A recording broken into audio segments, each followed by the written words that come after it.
feio lá, passou vergonha feio. E passou vergonha diante de Deus. Jesus não fez assim. Jesus, aqui, ele expressa todo o sentimento de tristeza, de angústia, de depressão que ele estava sentindo. Primeiro ele foi para uma ceia que ele sabia que seria a última. Então veja, quando você traça um tempo para cada coisa, para cada fato, para cada acontecimento, você percebe, lendo aqui a palavra de Deus, que Jesus ia caminhando para o fim. O fim para nós, o fim olhando por nós, na nossa visão, mas na verdade o começo de uma nova aliança, o começo de uma nova vida, o começo de uma transformação da humanidade, né? E nós somos hoje consequência disso, porque ali começou tudo. Na cruz não finalizou. Na cruz finalizou o plano.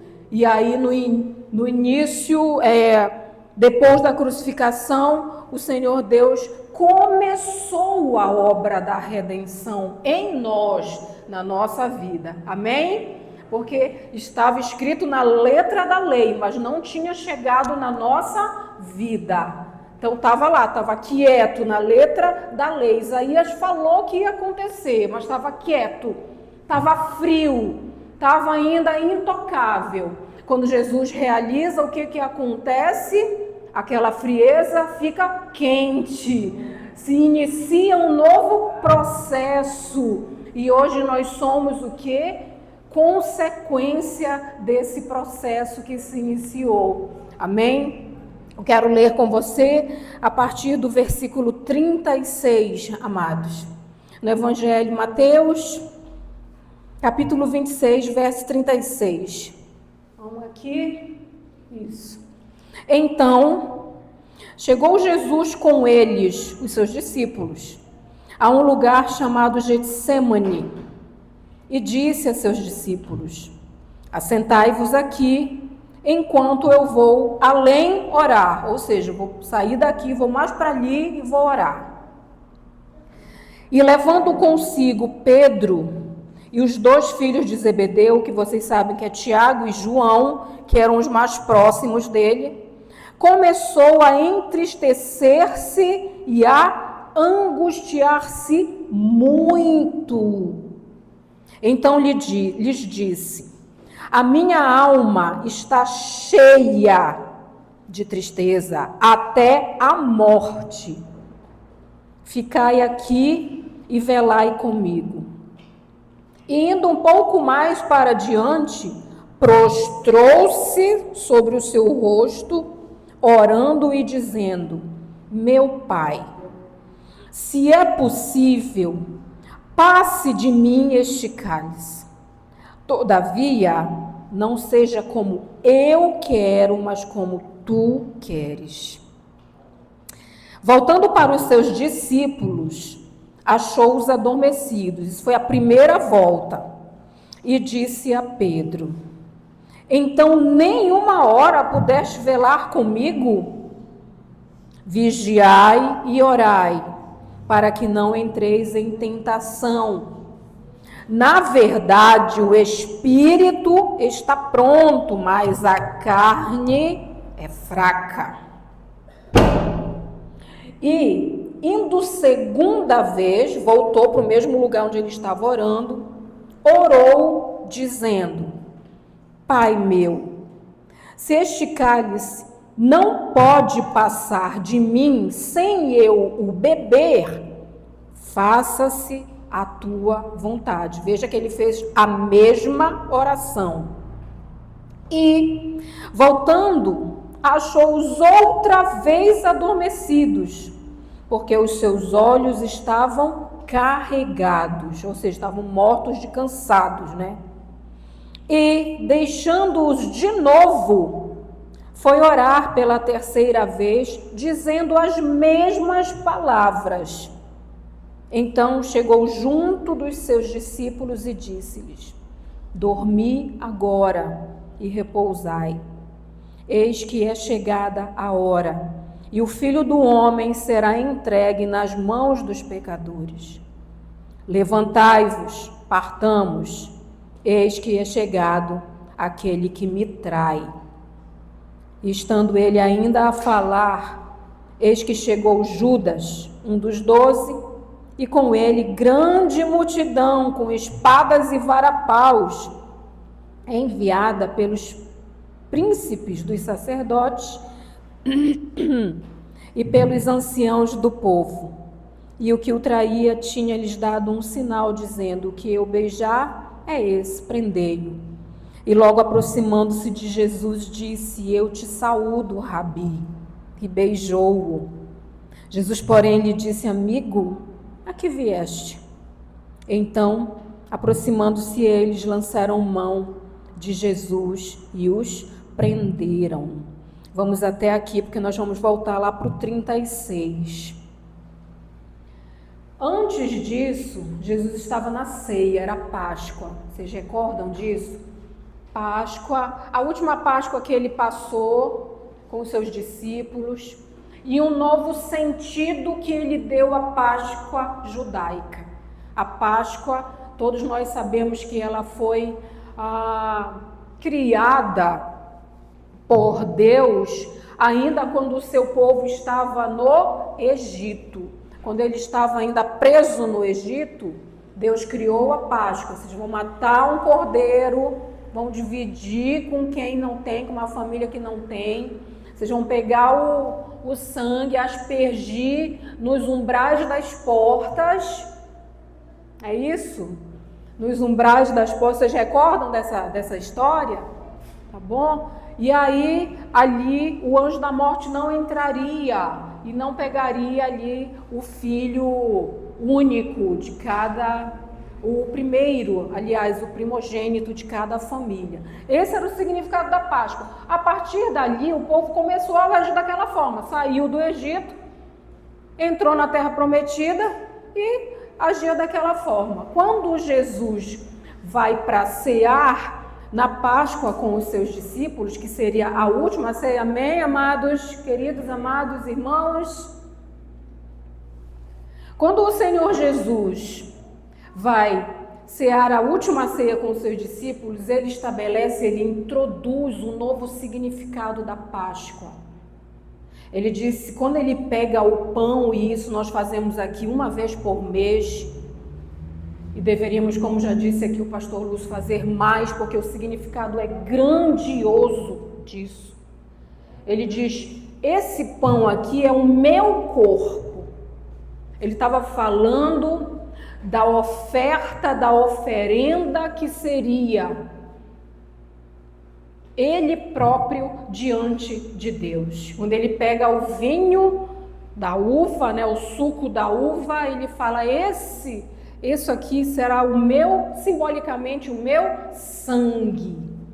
Ele estava falando, aí ele completa, ele fala, o sangue da nova e eterna aliança. Ele inaugurou ali uma nova aliança. Ele estava dizendo, aquela aliança passada que o meu pai firmou com vocês, que vocês precisavam matar um cordeiro imaculado e oferecer pelo perdão dos pecados, acabou aqui. Aqui encerra isso, encerrou. Vocês não precisam mais fazer isso. Porque aqui, a partir de agora, começa uma nova fase, uma nova etapa, e precisava ser daquela forma para que chegasse até a cruz. Obrigada, meu filho. Precisava ser daquela forma para que o plano traçado pelo nosso Deus, o nosso poderoso Deus, chegasse a ser concretizado na cruz do Calvário. Amém, amados?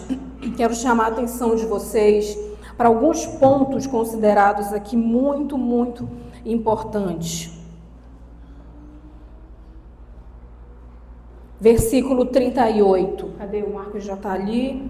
Versículo 38. Olha só, queridos. Então lhes disse, a minha alma está cheia de tristeza até a morte.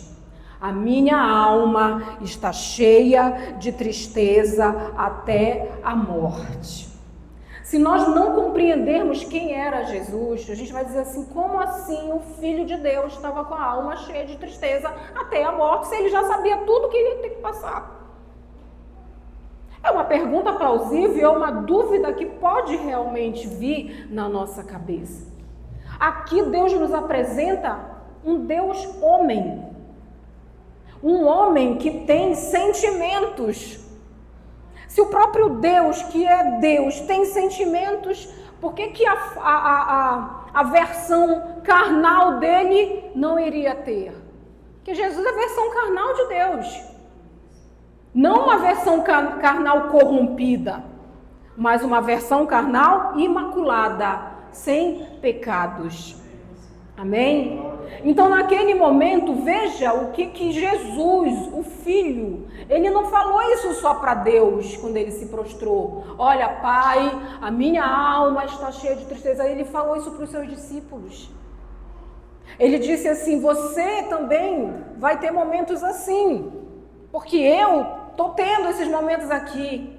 Ele estava se mostrando, amados, como pessoa que é vulnerável nos seus sentimentos, pessoa que se aproxima de nós, pessoa da qual nós nos aproximamos dela, ou para a qual nos aproximamos, ou da qual fica melhor colocado, nos aproximamos e temos que nos aproximar todos os dias. O que nos faz parecido com Jesus? O que nos faz parecidos com alguém? Se você criar o filho de outra pessoa, é capaz dele ficar mais parecido com você do que qualquer outra pessoa. Porque você criou, você conviveu, ele olhou para você, ele se mostrou para você, e você se mostrou para ele. Outro dia eu estava aqui olhando aqui, acho que ontem ou hoje no Instagram, e daí eu vi um tal, acho que psicólogo, falando e mostrando imagens de crianças, bebês. O pai fazia alguma coisa, o bebezinho fazia, e era impressionante. Bebê que não sabia nem andar ainda, no colo assim, o pai fazia e o bebê. Ou seja, nós somos o retrato deles, nós somos o espelho deles, né? E a reflexão naquele vídeo era o que nós estamos sendo para eles, de que forma estamos nos apresentando. E até uma mãe grávida, né, andando assim, e um garotinho atrás assim, olha, fazendo a mesma coisa. O que nos torna mais parecidos com Jesus, amados? Quando a gente chega no final do ano, a gente só quer saber assim, ano que vem eu vou fazer isso, vou fazer tal coisa, vou fazer tal coisa. A gente faz os nossos planos, amém? E tem que fazer mesmo. A gente vive de planejar, né? E pedir para Deus para nos ajudar a executar. Será que a gente já fez essa pergunta? Esse ano eu fiquei mais parecido com Cristo? Ano que vem eu quero ficar mais ainda? Como é que eu vou ficar parecido com esse homem aqui quando eu estiver passando o meu Getsêmani? No meu Getsêmani, com as devidas proporções, respeitando-se as devidas proporções, que o Getsêmani do Senhor foi insuperável, mas respeitando-se as devidas proporções, como é que eu vou agir no meu Getsêmani? Como é que eu tenho agido? Como é que eu tenho enfrentado o meu Getsêmani? E quando a minha alma fica cheia de tristeza até a morte? O que Jesus fez aqui, primeiro ele confessou isso para os amigos dele. Aqueles que andavam com ele. Aqueles ali que pau é pau e pedra é pedra. Né? Só que Pedro era uma pedra assim meio que ainda ali meio... Que nesse mesmo contexto aqui, Pedro disse, né, que iria com Jesus até a morte. E depois Jesus falou para ele, não vai não, meu filho, vai não. Vai não, porque tu vai me negar 3 vezes. Até o galo cantar, tu vai me negar 3 vezes. Mas depois a gente viu quem se tornou Pedro. Por quê? Porque nem sempre a obra é imediata. Às vezes a gente vive e não se toca que Deus já está fazendo a obra. E não olha para trás e fala assim, mas era isso mesmo que eu queria que acontecesse, está acontecendo, não estava nem me tocando. É porque a obra não é imediata. Jesus vai fazendo a obra como ele foi fazendo a obra na vida de Pedro. Passa aí, querido, por favor. Foi mais para longe um pouquinho, prostrou-se sobre o seu rosto. O Filho de Deus tem que se prostrar diante do Pai dele? Que é isso? Um absurdo, né? Às vezes os filhos se ajoelham na frente da gente para dizer, por favor, mamãe, por favor, papai. O Filho de Deus se prostrou, e olha, eu vou lhe dizer uma coisa, numa geração e numa sociedade em que judeu não orava de joelho. Judeu só orava em pé. E acho que até hoje é assim lá. Quando vão orar lá nas sinagogas, é de pé mesmo, não é de joelho não. Mas olha aqui quem estava orando de joelho. O Filho de Deus, aquele que saiu do próprio Deus. Não foi um que foi escolhido aqui na terra, eu vou escolher aquele ali para ser meu filho. Não, é um que já veio de lá. Já veio feito, já veio preparado. Ele estava se prostrando, ele estava prostrado. No nosso Getsemane, o que a gente tem que fazer? Antes da gente fazer firula. Pastor, o que é firula? É um bocado de coisa que a gente nem precisa fazer e a gente acaba fazendo. É um bocado de coisa que não vai resolver o nosso drama, o nosso problema, a nossa depressão, a nossa tristeza até a alma, até a morte. Não vai. Jesus se prostrou, orando e dizendo, meu Pai, se é possível, passa de mim esse cálice. Se é possível, Senhor, refaz essa história aí que o Senhor fez desde a fundação do mundo. Que eu ouvi quando o Senhor estava fazendo isso aí, eu estava lá. Refaça aí, para que eu não tenha que passar por isso. Não é isso que a gente quer? Quando a gente tem que passar o nosso calvário, a gente também quer que Deus refaça aquilo para a gente não passar. Isso aqui era um homem falando com Deus. Era um homem dizendo, Senhor, por favor, passa isso. Eu não quero tomar esse cálice da tristeza, da vergonha, do vitupério, da humilhação. Eu não quero chegar lá e tomar a ira de Deus para mim por uma humanidade que não te enxerga, Deus. Para uma humanidade que vai lá e entrega um sacrifício no templo, um boizinho lá, em tese perfeito. Não sei se tinha um médico legista para olhar para ele na hora que ele estava morto lá para dizer que ele estava perfeito mesmo. E que depois saía de lá e ia o quê? Fazer as mesmas coisas. Foi isso que se transformou a velha aliança. Foi uma repetição de atitudes que não refletiam mais o amor por Deus. Não era o amor de Deus, não. É o amor da pessoa que ia lá por Deus. Porque o que faz a gente querer mudar? A gente fala assim, eu amo o Senhor. E o Jesus falou que aquele que me ama é aquele que cumpre os meus mandamentos. Então eu vou cumprir os mandamentos para Jesus ver que eu amo a Ele. Então eu vou cumprir os mandamentos.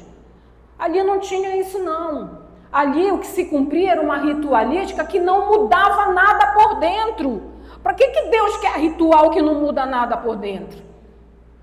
O que Deus quer com o ser humano que não muda nada por dentro? Que só muda por fora?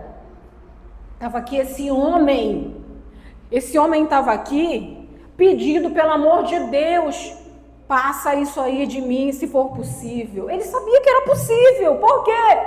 Porque para Deus nada é impossível. Amém? Lembra do anjo Gabriel falando para Maria, Maria, para Deus não há impossíveis. Desde o nascimento desse homem aqui, como o homem aqui na terra, ele já sabia que para Deus não era impossível. Mas olha o que ele fala, se é possível, passa de mim este cálice. Mas aí ele coloca assim, se não for, não seja como eu quero, mas como tu queres. Essa sujeição a Deus é necessária na nossa vida. Por que a sujeição a Deus é necessária na nossa vida? Porque a gente encontra um ponto de consolo para aquilo que nós estamos vivendo. Quando a gente fala assim, Senhor, só vai acontecer isso realmente se o Senhor quiser, porque eu não quero, e vai lá, acontece. Só que a gente encontra o quê? Um ponto de consolo, quando a gente fala foi feita a vontade de Deus, amém? E quando nós temos o quê, amados? A compreensão de que a vontade dele é melhor que a nossa, porque ela é boa, perfeita e agradável, amém, queridos? A nossa vontade nem sempre é boa, o nosso conceito de bondade não é o conceito de Deus, o nosso conceito de ser agradável não é o conceito de Deus. Por que a gente tem que ficar mais parecido com Jesus para a gente começar a entender melhor os conceitos de Deus? Porque Jesus entendia os conceitos de Deus. O único caminho para nós, pastor Raimundo, é esse, é ficar parecido com Cristo. Nós não temos outro caminho. Porque se nós não ficarmos parecidos com Ele, nós vamos questionar o tempo inteiro. E quem é que vai viver de questionamento o tempo inteiro? Quem vai ser Jonas a vida toda?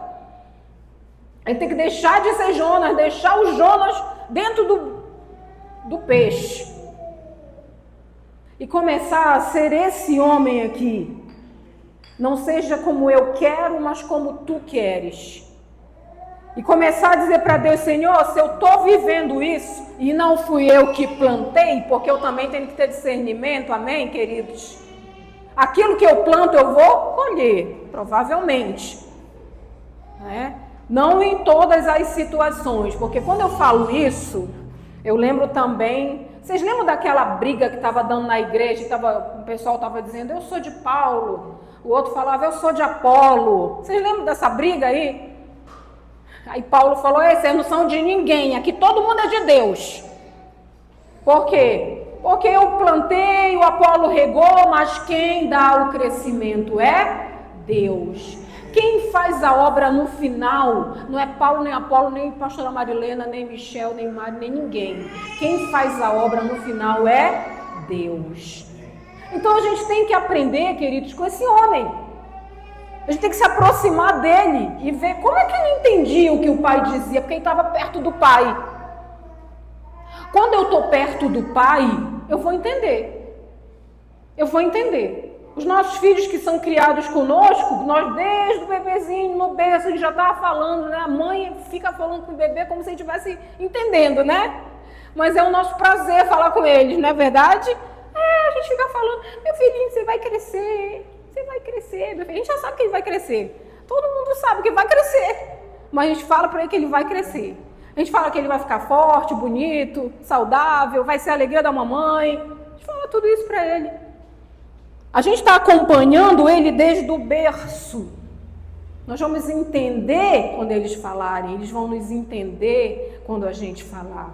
Porque nós estamos o quê, queridos? Olha, próximos.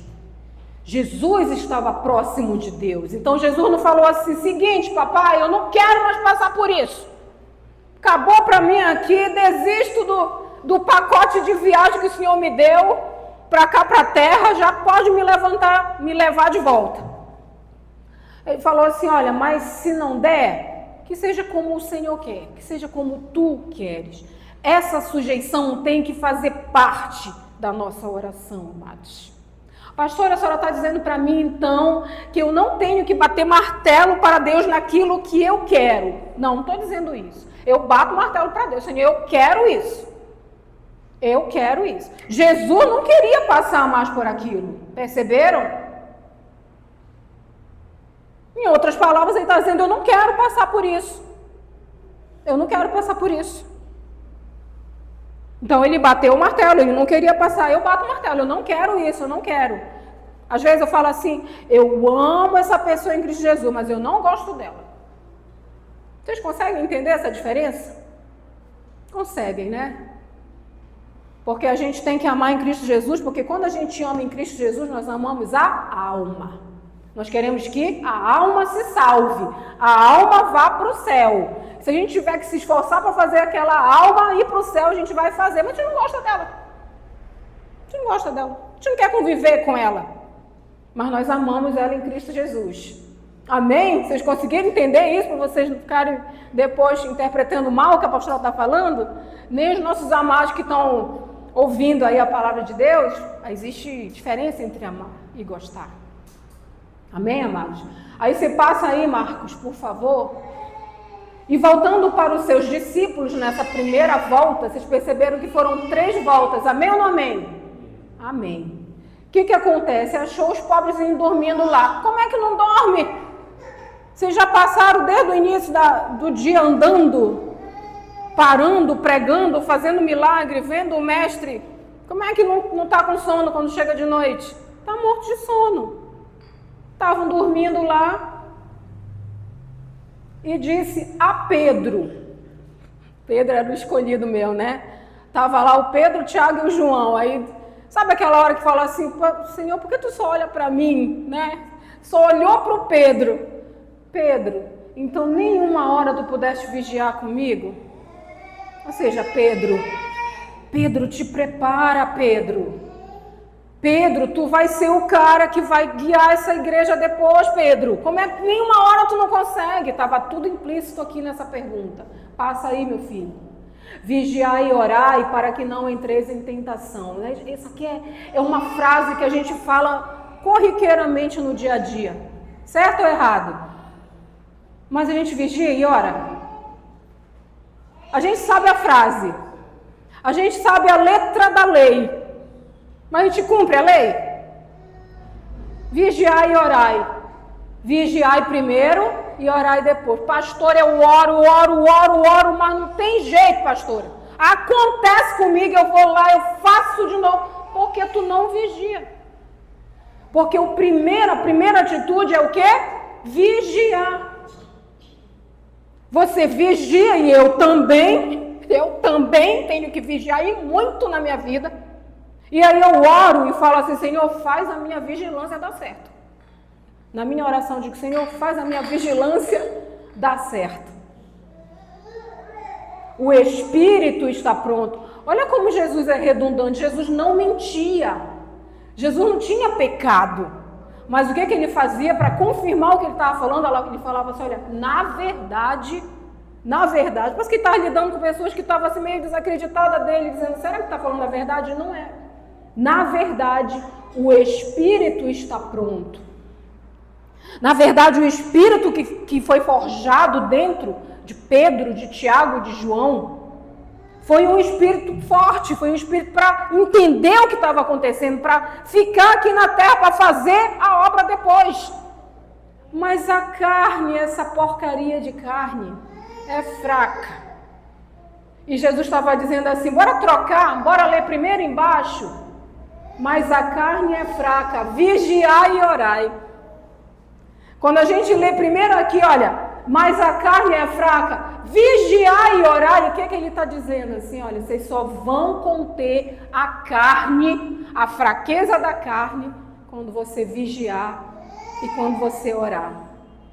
Ah, pastor, eu oro 3 vezes a oração de Daniel, mas se tu não vigiar não vai adiantar. A oração do Daniel, nem do Moisés, nem a intercessão de Abraão, não vai adiantar. Passa aí, meu filho.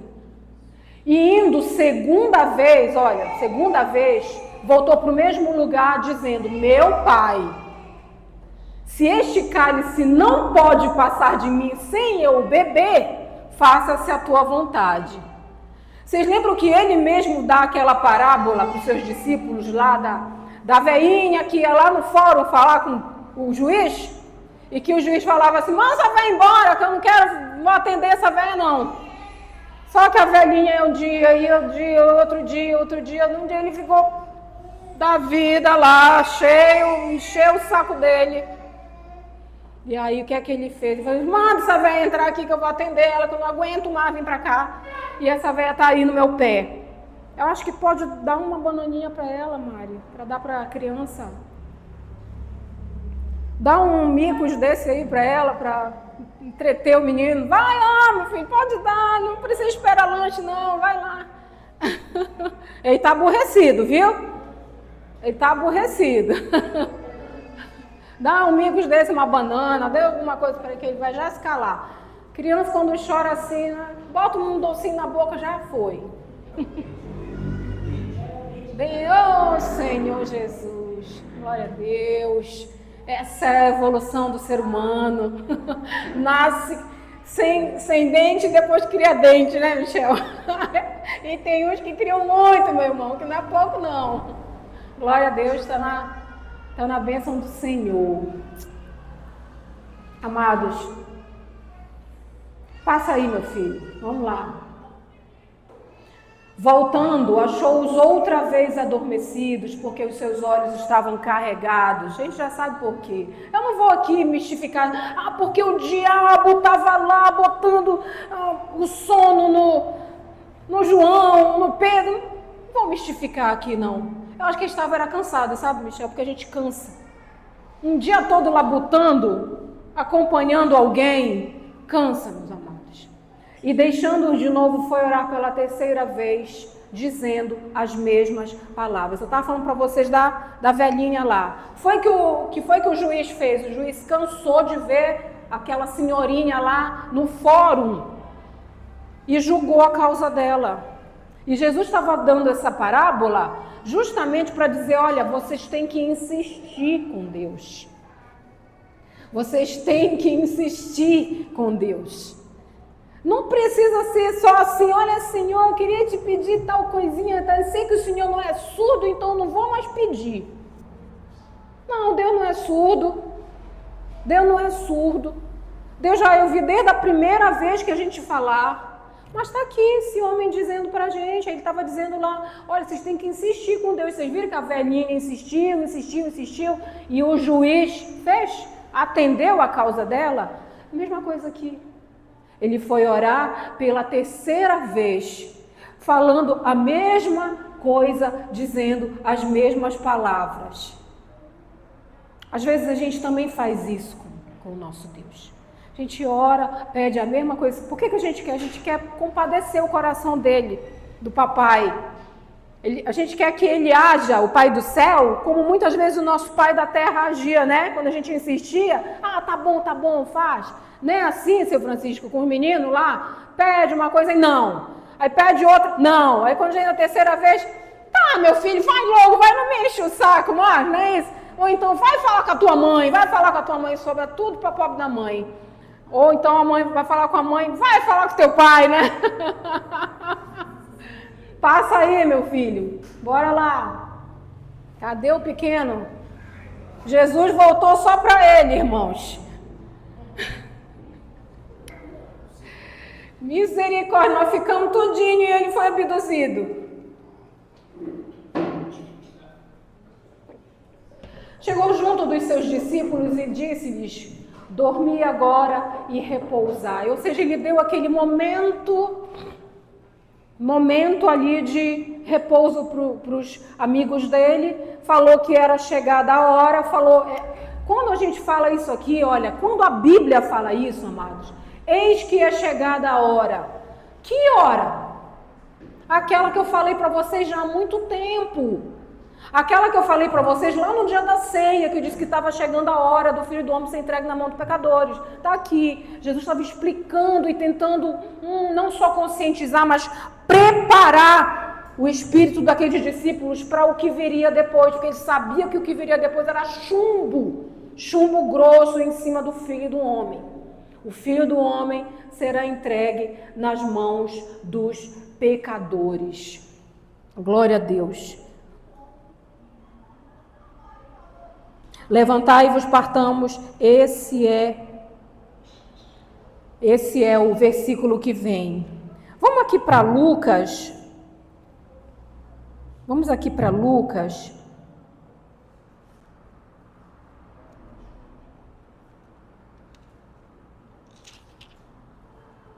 Capítulo 22.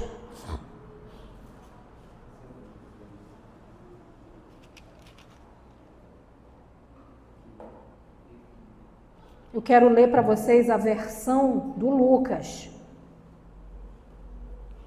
Que supostamente Lucas pegou isso aqui de Pedro, que Lucas andou com Pedro. E Lucas era um médico. Lucas falou com Pedro e andou com Paulo.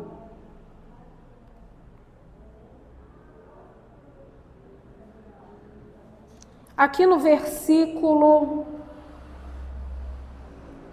43, versículo 43. E apareceu-lhe um anjo do céu que o confortava. A gente precisa lembrar disso no nosso Getsemane, queridos. Getsemane é sofrimento, é sofrimento. Getsemane é pensar em tudo que está ruim na minha vida naquele momento, é pensar em tudo que está ruim. É ter a consciência se eu plantei, se eu não plantei, se eu estou colhendo ou se eu não estou colhendo, é ter essa consciência. Mas de igual forma, é a minha compreensão de que se eu recorro a Deus, é isso aqui que vai acontecer. Pastor, eu nunca vi um anjo perto de mim, é porque tu não tem visão espiritual e nem eu. Mas se tu tivesse visão espiritual, tu ia ver o anjo do teu lado. Porque ele mandou um anjo para proteger, para confortar Jesus.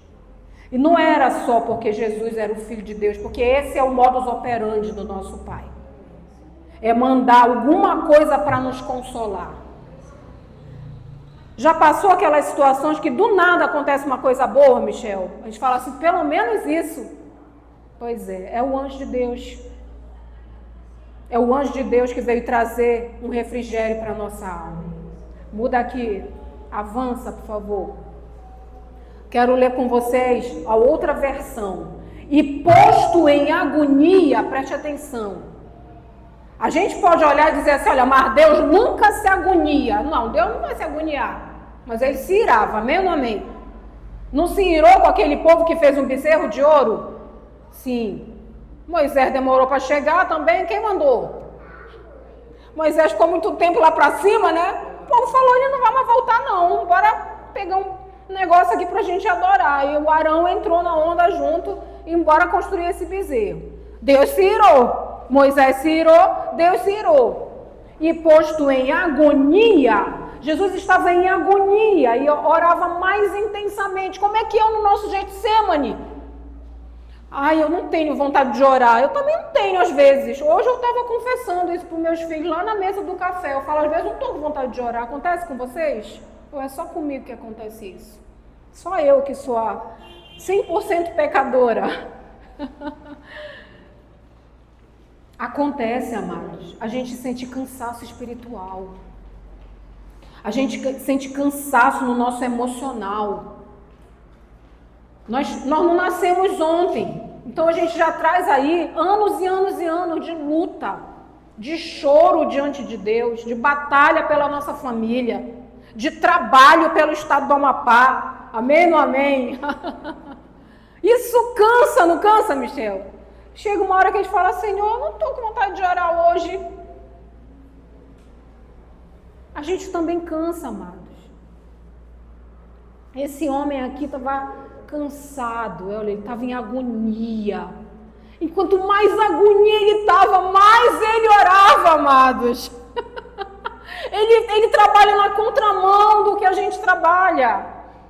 A gente fala, eu não estou com vontade de orar hoje, hoje papai não vai reparar em mim, mas eu já vou dormir sem orar.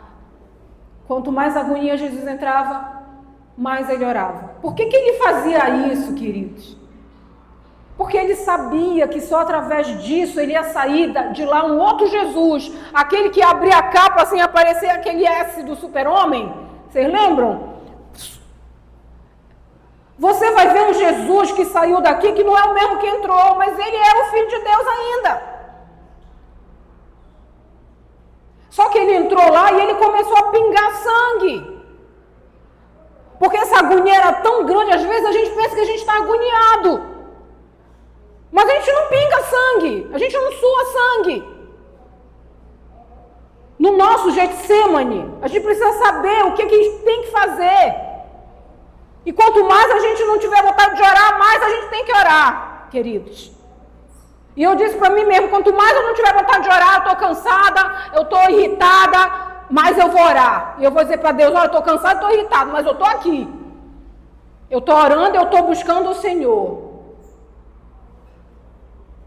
E o seu suor tornou-se em grandes gotas de sangue que corriam até o chão. Joga para mim aqui o que é isso, Marcos. Vou falar para você desse fenômeno. Isso aconteceu, isso é real. Isso não foi uma coisa inventada pelo escritor da Bíblia, que disse, olha, vou dizer que ele suou sangue, que é para dar um negócio mais horroroso. Chama-se hematidrose esse fenômeno. A hematidrose, também conhecida como hematoidrose, é uma condição médica extremamente rara, afetando cerca de 1 em 10 milhões de pessoas. O que aconteceu com ele? Em que o paciente excreta suor misturado com sangue.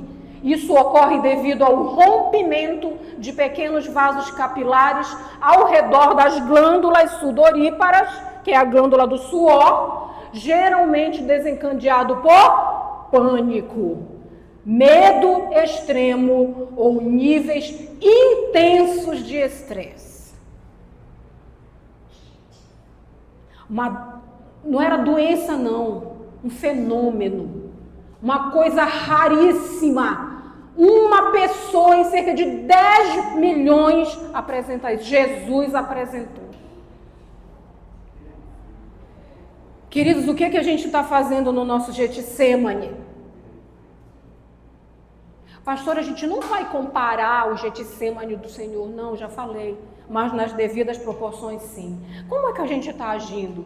Pode voltar lá para o texto bíblico. Como é que nós estamos agindo quando nós estamos nessa fase da nossa vida ou numa circunstância da nossa vida? Que a gente precisa sair dela. Sabe que a gente está agindo como aquelas pessoas que falam assim, ai meu Deus, eu vou arrebentar meus cabelos aqui porque eu não sei o que fazer. Ou então aquele cristão que fala assim, eu nem sei do que eu sou capaz.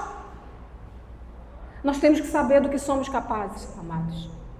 E temos que ser capazes de agir da mesma forma como esse homem agiu. Não tem uma outra solução para nós. Eu vou colocar aqui, pastor, por que você não fala sempre para nós? Porque nós somos cristãos e cristão é seguidor de Cristo. Vai falar isso para um que não é? Ele vai entender? Não, porque o homem carnal não entende das coisas do Espírito. Então, para nós aqui, o que é hoje no nosso Getsêmani? O que eu estou passando hoje? Como é que eu vou agir hoje? Amanhã eu não sei se eu vou estar viva. O ontem já passou. Só tenho que me arrepender se eu fiz errado. Mas e hoje? Hoje. Como é que eu vou agir? Eu vou agir da mesma forma que ele agiu. Eu estou tentando encontrar para vocês aqui, amados, algo que me chamou a atenção e a gente já vai encerrar. Sobre essa oração do Senhor. De que forma ela foi? Será que a gente consegue entender como é que ele orou? Eu acho que entender como ele estava a gente não consegue. Porque aí suar sangue, né? Vai lá para Hebreus 5, Marcos. Será que é isso? Hebreus 5? Eu esqueci de pontuar. Hebreus 5, 7, creio que seja isso.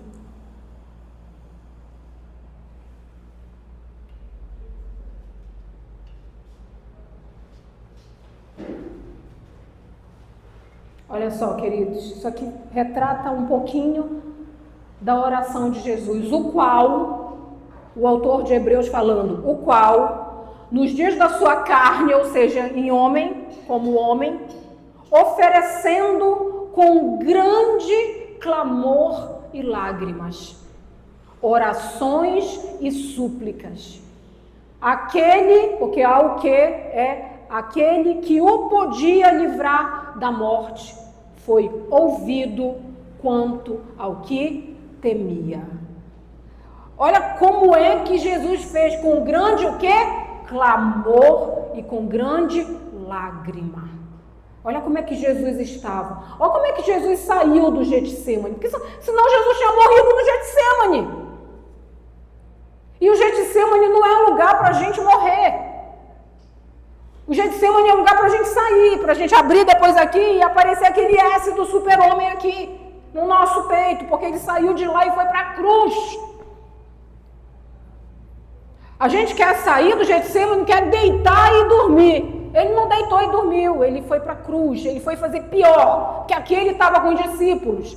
Aqui o anjo de Deus estava confortando ele lá no Getsemane, sozinho. Porque a palavra de Deus fala que ele disse: Pai, meu Pai, por que tu me abandonaste? Porque ele se sentiu abandonado por Deus. E meu Deus, o Deus cruel que abandonou seu filho. Não, tinha que ser. Porque se não abandona ele lá na cruz para ele morrer por nós, a gente não estaria aqui hoje. Então nós devemos isso a ele. Nós devemos o nosso abrir de olhos a ele. Nós devemos a nossa noite a ele. Nós devemos o que comemos e bebemos a ele. Nós devemos a nossa família a ele. O nosso trabalho, o nosso emprego, tudo é dele, tudo é dele. Todas as coisas foram feitas por ele e para ele. Por ele tudo se fez, diz o Evangelho de João. Querido, Getsemane é lugar para passar. É lugar para sair fortalecido. Se eu estou no meu Getsemane, é assim que eu vou sair. Se você está no céu, é assim que você tem que sair. Saia forte. Saia revigorado. Olhe para a sua casa e diga: vai melhorar, Senhor. Olhe para a sua despensa e diga: vai melhorar, porque Deus está comigo. Olhe para a vida dos seus filhos e diga: vão se converter, porque Deus é Deus na minha vida. E a palavra do Senhor me garante: crê no Senhor Jesus e será salvo tu e a tua casa. Crê no Senhor Jesus. Joga tudo no peito dele, que ele vai fazer da melhor forma, porque a vontade dele é boa, perfeita e agradável. Amém, amados? Deus abençoe cada um. Fique de pé no seu lugar. Que a palavra do Senhor fique impressa no seu coração, para a honra e glória de Deus e para a edificação da sua vida. Glória a Jesus. Louvado seja o nome do Senhor.